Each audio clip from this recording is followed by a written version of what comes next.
बिस्मिल्लाहिर्रहमानिर्रहीम अस्सलामुअलैकुम। मैं हूं मोहम्मद दिलावर और आप देख रहे हैं मेरा यूट्यूब चैनल INS.Physics।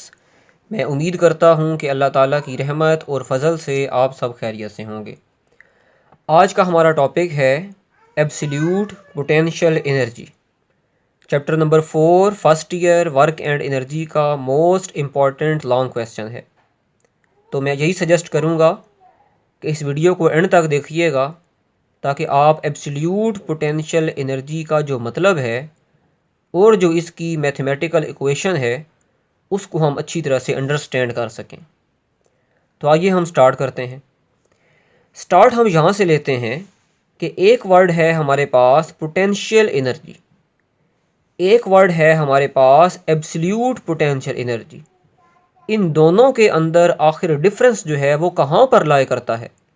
तो आइए सबसे पहले तो हम इसी चीज़ को देखते हैं। कंसिडर करें कि ये अर्थ है, ये अर्थ का सेंटर है और ये अर्थ का रेडियस है, रेडियस ऑफ अर्थ। अर्थ के सेंटर को मैं ओ से शो करवा देता हूँ और अर्थ का जो मैस है इसको मैं शो करवा देता हूँ कैपिटल एम से। हम ये बात जानते हैं कि अर्थ के इर्द गिर्द ऐसी स्पेस, ऐसा रीजन, जिस रीजन के अंदर जब हम किसी दूसरी बॉडी को लेकर आएंगे जिसका मैस अगर मैं स्मॉल एम से शो करवाऊं तो हमारी अर्थ इस बॉडी के ऊपर फोर्स ऑफ ग्रेविटी अप्लाई कर सके, इस रीजन का नाम, इस स्पेस का नाम जो कि अर्थ के इर्द गिर्द है, इसे हम नाम देते हैं ग्रेविटेशनल फील्ड का। और ये फोर्स ऑफ ग्रेविटी कितनी है हमारे पास, mg, जो कि बराबर होगी इस बॉडी के वेट के। अब आपसे मैं कहता हूं कि मुझे बताएं कि क्या इस पूरी की पूरी ग्रेविटेशनल फील्ड के अंदर जो g की वैल्यू है ये कांस्टेंट रहती है। तो हमने ये डिस्कस किया था कि g की वैल्यू इस पूरी की पूरी ग्रेविटेशनल फील्ड में सेम या कांस्टेंट नहीं रहती, बल्कि जैसे जैसे हम अर्थ की सरफेस से ऊपर मूव करते जाते हैं तो हमारे पास g की वैल्यू कम होती जाती है और एक पॉइंट ऐसा आता है जहाँ पर g की वैल्यू कम होते होते बिल्कुल ही ज़ीरो हो जाती है और इस पॉइंट को हम नाम देते हैं पॉइंट एट इन्फिनिटी, यानी कि ये पॉइंट हमारा ग्रेविटेशनल फील्ड से बाहर है। अब आपसे मैं कहता हूँ कि मेरे पास एक बॉडी है, उस बॉडी का मैस m है और ये बॉडी अभी पॉइंट ए के ऊपर मौजूद है, यानी कि अर्थ की सरफेस के ऊपर पड़ी हुई है। मैं इस बॉडी को पॉइंट बी तक वर्टिकली अपवर्ड डायरेक्शन में मूव करवाता हूँ और ये बॉडी कितनी हाइट तक मूव कर जाती है, h हाइट तक। इसका मतलब हुआ कि मैंने इस बॉडी के ऊपर क्या किया है, वर्क किया है, क्योंकि हम जानते हैं कि हमें वर्क किसी भी फोर्स के अगेंस्ट करना पड़ता है और यहाँ पर वो फोर्स कौन सी है, फोर्स ऑफ ग्रेविटी। तो इसी फोर्स के अगेंस्ट मुझे क्या करना पड़ेगा, वर्क करना पड़ेगा। तो मेरी बॉडी जो है पॉइंट ए से पॉइंट बी तक मूव कर जाएगी। अगर मैंने ए से बी तक जाने में 10 जूल का वर्क किया है तो मैं ये भी कह सकता हूँ कि फोर्स ऑफ ग्रेविटी ने भी हमारी बॉडी के ऊपर 10 जूल का वर्क ही किया है, लेकिन यहाँ पर हम साइन जो है वो दोनों के साथ अपोजिट लगाएंगे। फॉर एग्ज़ाम्पल ए से बी तक जाने में मैंने जो वर्क किया वो पॉजिटिव है, लेकिन फोर्स ऑफ ग्रेविटी ने जो वर्क किया बी के ऊपर वो नेगेटिव है, क्योंकि मैं फोर्स लगा रहा हूँ ऊपर को और फोर्स ऑफ ग्रेविटी है डाउनवर्ड, नीचे को। ठीक है जी, तो मेरा भी किया गया वर्क 10 जूल है, फोर्स ऑफ ग्रेविटी से किया गया वर्क भी 10 जूल है, लेकिन इसके साथ क्या लगा देंगे, नेगेटिव लगा देंगे। तो बहरहाल आपसे मैं कहता हूं कि बताएं कि जब ये बॉडी पॉइंट बी के ऊपर पहुंची तो इस बॉडी के पास पोटेंशियल एनर्जी कितनी थी। तो आप यही कहेंगे कि अगर मैं ए से बी तक इस बॉडी को लेकर जाने में किया गया वर्क कैलकुलेट कर लूं तो वही वर्क बराबर आ जाएगा हमारे पास चेंज इन पोटेंशियल एनर्जी के। अब वर्क कैसे कैलकुलेट करें, वेरी सिंपल। हम जानते हैं वर्क बराबर है F डॉट डी और यहाँ पर क्योंकि हम ग्रेविटेशनल फील्ड के अंदर हैं और बॉडी वर्टिकली अपवर्ड डायरेक्शन में मूव कर रही है, तो यहाँ पर हम फोर्स लेंगे, फोर्स ऑफ ग्रेविटी। और हम जानते हैं कि ये वर्क की इक्वेशन एफ डॉट डी सिर्फ और सिर्फ उसी टाइम अप्लाई हो पाएगी जब तक मेरे पास वर्क क्या रहेगा, जब तक मेरे पास फोर्स ऑफ ग्रेविटी क्या रहेगी, कांस्टेंट रहेगी। अगर फोर्स ऑफ ग्रेविटी कांस्टेंट नहीं है तो फिर मैं डायरेक्ट ये वर्क की इक्वेशन इस्तेमाल नहीं कर सकता। तो जितना मैंने वर्क किया होगा ए से बी तक लेकर जाने में, उतनी ही बॉडी में पोटेंशियल एनर्जी आ जाएगी। ठीक है जी। तो अब हम आते हैं एब्सोल्यूट पोटेंशियल एनर्जी पर। एब्सोल्यूट पोटेंशियल एनर्जी ये है कि अगर मैं इसी बॉडी को, जो कि पॉइंट ए के ऊपर है, पॉइंट बी तक मूव नहीं करवाता, बल्कि हमें इस बॉडी को पॉइंट ए से इन्फिनिटी तक, और अगर मैं कह दूं कि ये पॉइंट इन्फिनिटी जो है इसका मैं नाम रख दूं एन, तो मैं कहूँगा कि ए से एन तक लेकर जाने में मुझे इस बॉडी के ऊपर कितना वर्क करना पड़ेगा।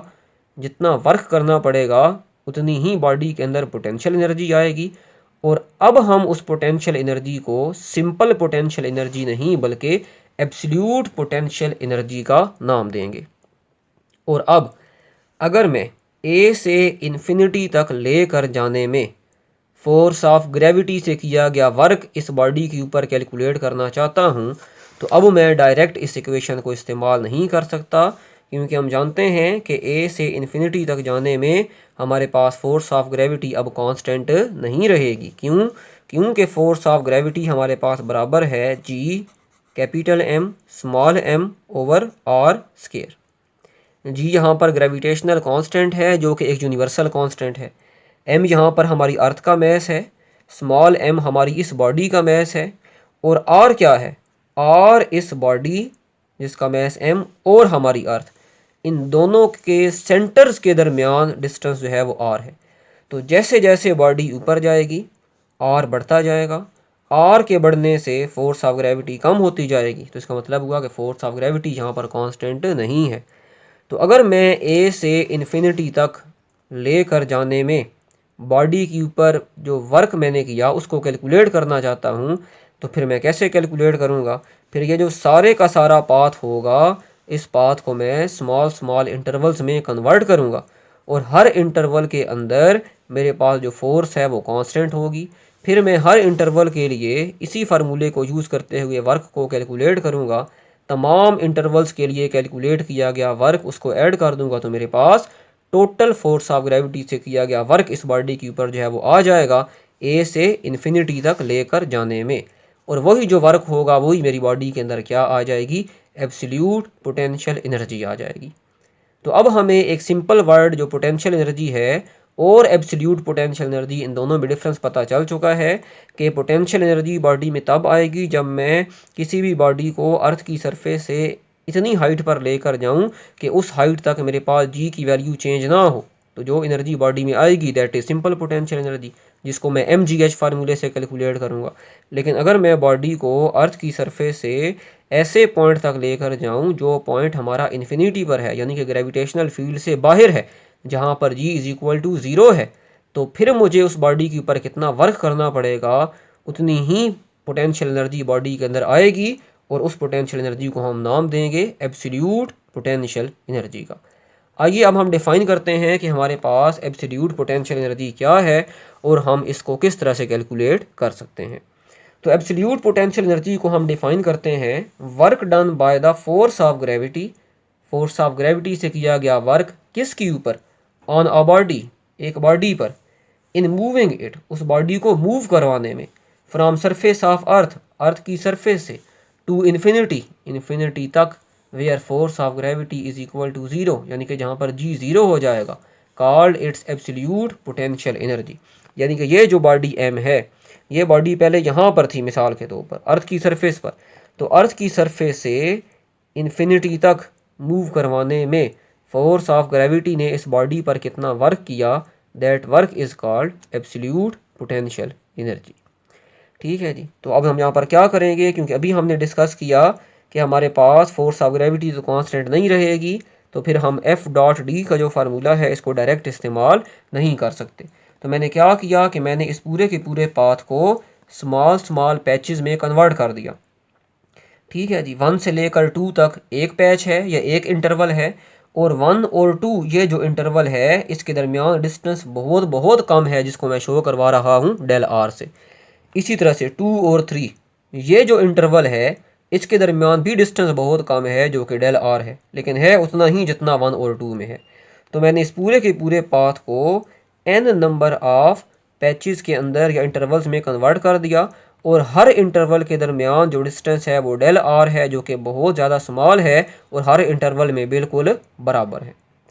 अब पहले इंटरवल या पहला जो पॉइंट है, पॉइंट नंबर 1 से लेकर अर्थ के सेंटर तक जो डिस्टेंस है इसको मैंने नाम दे दिया r1 का।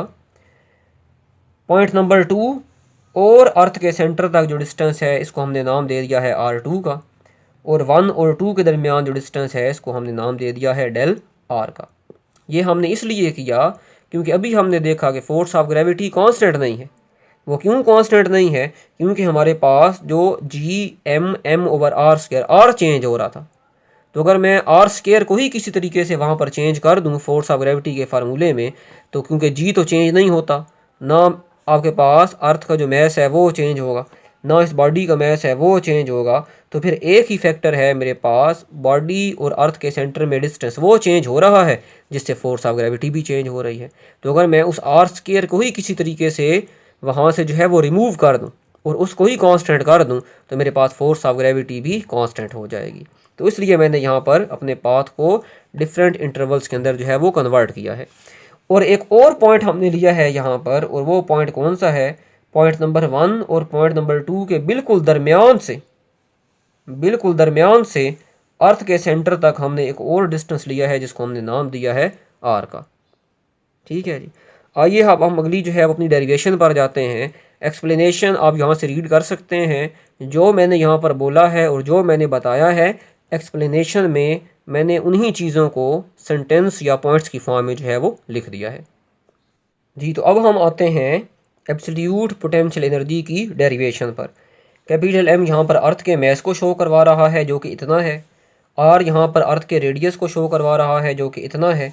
स्मॉल एम यहाँ हमारी बॉडी का मैस है, और R1 R2 और डेल आर ऑलरेडी मैं आपको बता चुका हूँ।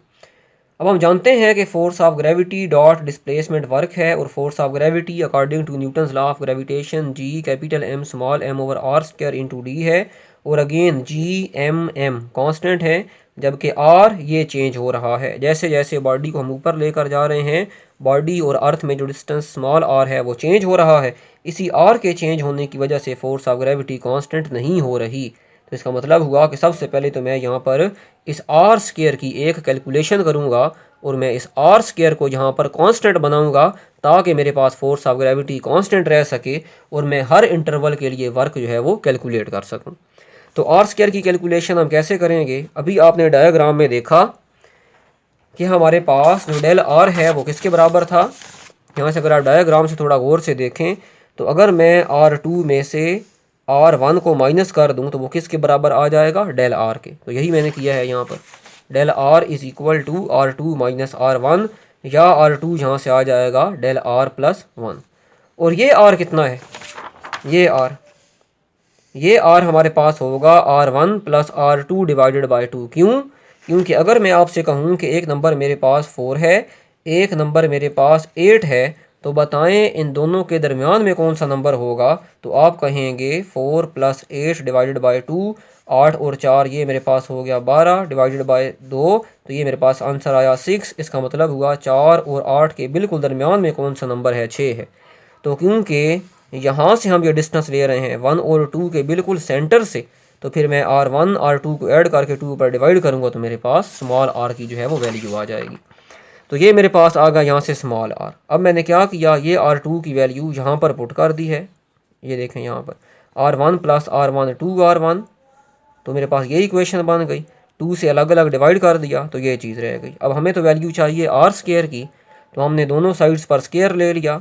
यहाँ पर स्क्वायर को ओपन किया, a प्लस बी स्क्वायर, तो ये मेरे पास इक्वेशन बनी। ओपन करने के बाद a square plus B square plus 2ab, 2 से कैंसिल हो गया हमारे पास। अब हम जानते हैं कि डेल आर हमारे पास ऑलरेडी बहुत स्मॉल है, और जब हम किसी बहुत कम नंबर का जो कि 0.0 समथिंग हो उसका स्क्वायर लेंगे, आंसर और स्मॉल आएगा। इसलिए हमने डेल आर स्क्वायर को अप्रॉक्सीमेटली यहाँ पर क्या कह दिया, 0 कह दिया। तो ये मेरे पास फैक्टर हो गया 0 और डेल आर किसके बराबर है, R2 माइनस R1 के। ये वैल्यू इधर पुट कर दी, R1 को अंदर मल्टीप्लाई करवा दिया, R1 स्क्वायर से कैंसिल हो गया और R स्क्वायर की वैल्यू मेरे पास आ गई R1 इंटू R2। अब R1 फिक्स है, R2 फिक्स है, इसका मतलब हुआ कि जब R1 R2 चेंज नहीं होंगे तो ये बराबर है R स्क्वायर के, तो ये भी चेंज नहीं होगा। तो अब मेरे पास R स्क्वायर भी कांस्टेंट हो गया। अब मेरे पास फोर्स ऑफ ग्रेविटी भी क्या हो चुकी है, कांस्टेंट हो चुकी है। अब देखें हम आगे क्या करेंगे यहाँ से। अब देखें जी, यहाँ से फोर्स ऑफ ग्रेविटी का फार्मूला लगाएंगे और वो क्या है हमारे पास, work is equal to force of gravity dot displacement. Force of gravity ये G capital M small M over R square, और अभी हमने कैलकुलेट किया आर कितना था हमारे पास, R1 इंटू R2, और डिस्प्लेसमेंट डी और डॉट को रिमूव करने के बाद कॉस थीटा। देखें जब हमने अपनी बॉडी को मूव करवाया, जब हमने अपनी बॉडी को मूव करवाया पॉइंट नंबर 1 से पॉइंट नंबर 2 की तरफ, तो वर्क करना पड़ा। 1 से 2 तक डिस्प्लेस करवाने के लिए बॉडी ने डिस्प्लेसमेंट कितनी कवर की, डेल आर। तो डिस्प्लेसमेंट ऊपर, फोर्स ऑफ ग्रेविटी नीचे, दोनों में एंगल 180 डिग्री। तो यहाँ पर मैंने क्या किया, डी को यहाँ पर रिप्लेस कर दिया डेल आर से, दोनों में एंगल 180 डिग्री। ठीक है जी। तो कॉस 180 पर हो गया -1, डेल आर की जगह पर पुट कर दिया R2 माइनस R1, अलग अलग डिवाइड कर दिया R1 R2 से। तो मेरे पास पॉइंट नंबर 1 से पॉइंट नंबर 2 तक बॉडी को मूव करवाने के लिए जो वर्क है वो मेरे पास ये आ गया। अब इसी तरह से हम वर्क यहाँ पर कैलकुलेट करेंगे, जो पॉइंट नंबर 2 है और पॉइंट नंबर 3। जब बॉडी को पॉइंट नंबर 2 से पॉइंट नंबर 3 की तरफ मूव करवाया तो वो मेरे पास वर्क बराबर आ गया, work done in moving the body from point number 2 to point number 3 is equal to minus G capital M small M into. देखें जब 1 से 2 तक मूव करवा रहे थे तो यहाँ पर था 1/R1 माइनस 1/R2। अब जब 2 से 3 तक मूव करवाएंगे तो ये हो जाएगा 1/R2 माइनस 1/R3। बिल्कुल इसी तरह जब बॉडी को पॉइंट नंबर 3 से पॉइंट नंबर 4 की तरफ मूव करवाएंगे तो वर्क आ जाएगा 1/R3 minus 1/R4 and so on, ऐसे ही चलते जाएंगे। और एंड वाला जो इंटरवल है, work done from n-1 to n। ये n-1 कैसे आया, देखें जिस तरह 3 से पीछे वाला पॉइंट है 3 - 1 2, 2 से पीछे वाला पॉइंट है 2 - 1 1, 4 से पीछे वाला पॉइंट है 4 - 1 3, तो n से पीछे वाला पॉइंट कितना होगा, n-1। तो ये मेरे पास आ जाएगा work minus G capital M small M 1/r n-1 minus 1/r n। अब टोटल वर्क निकालना चाहते हैं 1 से n तक बॉडी को मूव करवाने के लिए, तो इन तमाम वर्क्स को हम ऐड कर देंगे। जब तमाम वर्क्स को ऐड करेंगे तो minus G capital M small M common आ जाएगा और अंदर मेरे पास कुछ ये रिलेशन जो है वो बाकी रह जाएगा। अब यहाँ से हम देखेंगे कि हमारे पास 1/R1 plus minus 1/R2 plus 1/R2 ये कैंसिल हो जाएंगे, minus 1/R3 plus 1/R3 cancel हो जाएंगे, माइनस 1/R4 प्लस आगे एक फैक्टर होगा प्लस 1/R4 वो से कैंसिल हो जाएगा, 1/Rn-1 से पहले एक फैक्टर होगा माइनस 1/Rn-1 ये उससे कैंसिल हो जाएगा और हमारे पास वर्क बराबर आ जाएगा minus G capital M small M into 1/R1 minus 1/Rn। तो ये मेरे पास टोटल वर्क आ गया in moving the body from point number 1 to point number n, और पॉइंट नंबर n कहाँ पर है, इन्फिनिटी पर। ठीक है जी। If n lies at infinity, तो इसका मतलब हुआ कि जब ऑब्जेक्ट हमारा पॉइंट नंबर n तक पहुंच चुका है तो हमारी ऑब्जेक्ट और अर्थ के सेंटर के दरमियान डिस्टेंस कितना हो चुका है, इन्फिनिटी। तो जब मैं यहाँ पर Rn को इन्फिनिटी पुट करूँगा तो 1/Rn 1/इन्फिनिटी किसके बराबर आ जाएगा, 0 के। तो वर्क बराबर आ जाएगा minus G capital M small M 1/R1 minus 0। तो ये मेरे पास आ गया वर्क। इसका मतलब हुआ कि यही मेरे पास एब्सोल्यूट पोटेंशियल एनर्जी है, यानी कि बॉडी को पॉइंट नंबर 1 से इन्फिनिटी तक लेकर जाने में हमें इतना वर्क करना पड़ेगा और इतनी ही बॉडी के अंदर क्या आ जाएगी, एब्सोल्यूट पोटेंशियल एनर्जी आ जाएगी। ठीक है जी। अगर हम अपनी बॉडी को पॉइंट नंबर 1 से नहीं बल्कि अर्थ की सरफेस से ही इन्फिनिटी तक मूव करवाना चाहते हैं, तो जब बॉडी अर्थ की सरफेस के ऊपर मौजूद होगी, ये अर्थ है और ये अर्थ का रेडियस है और यहाँ पर बॉडी मौजूद है, तो अभी बॉडी और अर्थ इसमें जो डिस्टेंस होगा वो कितना होगा, स्मॉल r, जो कि बराबर है अब अर्थ के रेडियस के। तो स्मॉल आर को किससे रिप्लेस कर दें, कैपिटल आर के। तो ये मेरे पास आ गई एब्सोल्यूट पोटेंशियल एनर्जी जब हम बॉडी को अर्थ की सरफेस से इन्फिनिटी तक मूव करवाएंगे। और ये एब्सोल्यूट पोटेंशियल एनर्जी जब हम बॉडी को जो भी पॉइंट होगा, पॉइंट 1 है या पॉइंट 2 है, और उस पॉइंट का अर्थ के सेंटर से जितना भी डिस्टेंस है उस पॉइंट से जब इन्फिनिटी तक मूव करवाएंगे तो ये पोटेंशियल एनर्जी होगी। अब यहाँ से हमें पता चल रहा है कि जब हम आर को बढ़ाएंगे एब्सोल्यूट पोटेंशियल एनर्जी भी बढ़ेगी। क्यों बढ़ेगी, क्योंकि यहाँ पर नेगेटिव है। और क्या होगा कि जब मैं आर को बढ़ाऊंगा तो मेरे पास ये फैक्टर कम होगा, और ये फैक्टर कम होगा तो साथ नेगेटिव भी है, यानी कि आंसर लेस नेगेटिव होगा।